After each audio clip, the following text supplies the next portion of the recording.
It is 2 p.m. Guess whose voice is back? Hello, everyone. I am Devil Tongue. This is the Devil Tongue Show. Today is Friday, TGIF, April 12th, 2013. Title of this particular broadcast is Awakenings. A lot has happened since I've been off the air. Unfortunately, my very, very good friend, radio partner, co-host, Medieval, has passed away. He died 1 month ago to the day. And I want to definitely keep his memory alive by encouraging you to, if you happen to have an Amazon account, a Kindle, go to Amazon.com and check out his book, Live Without Caution, Die Without Warning. Again, this was my good friend and radio partner, Medieval. God rest his soul. I won't go into the details, at least not at this time, about his passing. But I will say I definitely do miss my friend and partner and hope to be able to keep his memory alive with his thoughts as well as my own. But I want to say to myself, welcome back. It has been a very long time and a lot has happened. Let's give the station identification as I should. www. That's Spreaker, not speaker, Spreaker.com. And again, you are listening to Devil Tongue. For those of you who have been anticipating and waiting for my return, I'm glad I could make it and be a part of your lives. We'll get into more sound effects as I do more and more broadcasts on a regular basis. Right now, honestly, this live broadcast, I can say I'll try to keep it up at 2 p.m. As much as possible, but I have to get a concrete schedule down. I may start broadcasting at night, or I may even do podcasts. However, isn't it great to hear my voice again? I know it is. So, let me just give you a quick follow-up on my life, some of the things that have happened. I left New York. I had relocated to Florida for a moment. I will just respectfully say that didn't quite work out like I had anticipated. My daughter, Kimara Knight, has been active in Urban Word. Urban Word is a poetry workshop, and she just recently received an award from a contest sponsored by Metro PCS at the Barclays Center in Brooklyn. The Barclays Center, as you may or may not be aware of, is a brand new arena that Jay-Z has a hand or had a hand in having built. Jay-Z is co-owner of the Nets, which he is now selling his stake because he's trying to become a full-time sports agent. Go Jay-Z. While we're on the subject of Jay-Z, what's puzzling me, and I'm sure it's puzzling a lot of you, why is everyone, so up in arms over his and Beyonce's recent trip to Cuba? Just for the record, my wife is Cuban, and we had planned to take a trip to Cuba ourselves at some point in time. I know, me being American, I wouldn't have been able to have gone, say, straight from JFK over there. But the point I'm making is that regardless of what happened back in 1968 with the Cuban Missile Crisis, we're not going to get into that on this show. You can always Google it or Wikipedia that incident. Why, again, was everyone so upset over their trip? Because they're spending American dollars in a communist country? I dare say we have more important things to worry about. Great example. The new gun control legislation. What Connecticut did after the Sandy Hook incident is wonderful. So some gun makers are saying, okay, we're going to leave the state now. Granted, it boils down to dollars, if not common sense for them, because of the fact that they're going to lose sales, being as this new gun legislation has been enacted. All right, so I'll just say gun company A. Even though the name is in the news, I'll just label them as that.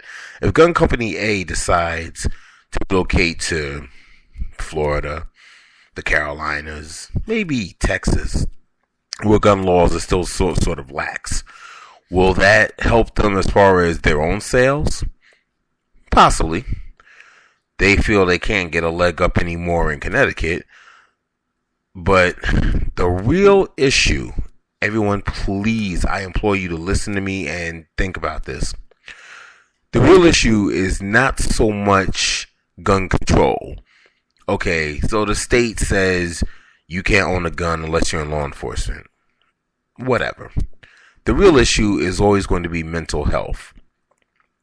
If you focus on the Sandy Hook incident for a moment, Adam Lanza, who had Asperger's syndrome, or let's just say some form of mental illness, was able to get his hands on those weapons that he used to kill his own mom, and then the 20 students and the 6 teachers at Sandy Hook. I had this debate with some friends about 2 weeks ago.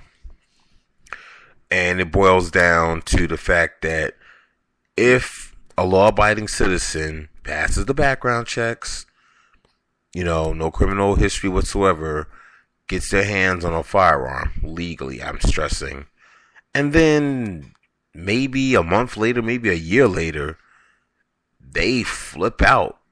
It could have been a lover's quarrel. It could have been any sort of, let's say, unhealthy situation that prompted them to pick up that gun and go on a rampage. We're talking mental health, which is a big problem, and it's not being addressed in this country. I'm going to take a quick sidebar to that too, because Chicago, which has a serious gang problem, it's more than mental health in Chicago. It's about gang violence. Now, you can enact all the legislation you want, but let's face it, the Crips, the Vice Lords, the Disciples, whoever, they're not getting their guns legally anyway. Through straw purchases, or in most cases, it's all criminal activity, which has a hint of drug sales going on. They're not the ones who you have to worry about as far as keeping guns out of criminals' hands. I'm sorry, what I'm trying to say is this. When law-abiding citizens get turned away from owning firearms, it doesn't put a dent in those of the criminals who are still obtaining firearms. Can we focus on the gang violence, the gangs, I should say? Can we focus on the mental health issues before you start telling law-abiding citizens you cannot own a gun? It just doesn't make sense. It really is like trying to put a Band-Aid on a laceration. You can't do that. Sure, it's a good step in the right direction, but it's not helping to solve the problem. And I'm not pro NRA or anything of that nature, but you got to look at the common sense issue of the whole situation. The other day, a student in Texas went on a rampage with a knife. Obviously, we're not going to start banning knives. But my point is, if he had a firearm, what happened at that university smacks of what happened at Virginia Tech. And the list goes on. You can't make all these changes thinking that, well, if we reduce the clip from 30 rounds to 10 rounds, that will help save lives. It's not going to help save any lives if the person is still crazy. I don't know. I think we're tackling the wrong issue, but let's face it. It's easier to say you can't have a gun rather than to say you have to take your Seroquel or whatever mood-inducing medication you've been prescribed. Am I right or wrong? You're listening to Devil Tongue once again on the Devil Tongue Show, www.spreaker.com. And once again, although I did start this broadcast at 2 p.m., it's Friday, I'm going to try to get some kind of consistency going with a schedule. Don't have one yet, but I couldn't wait to do this show. I was trying very hard to get a show up and running like a week ago, but I just couldn't get it done. And today I finally decided to do it, which again, today is also the anniversary of Medieval's passing. You know, may Medieval rest in peace. I'm going to do a tribute show to him in the coming weeks. So, let me continue to let you know what's going on with me. I finally got my book published. Well, that's the good news. The bad news is it's self-published. And why is that bad news? Because capital, not like Washington, D.C., but capital as in currency, is lacking. It's minimal. If I were picked up by a major publishing company, it'd be a different story. However, because I'm funding this on my own, I don't have the capital to push it as I would like to. Whereas, you know, you would have the book. It is on Amazon, and I'll get to the title and everything in a moment. But it's still not, it doesn't have me out there as a published author like I would like. Sure, I'm going to be patient. Sure, it takes time.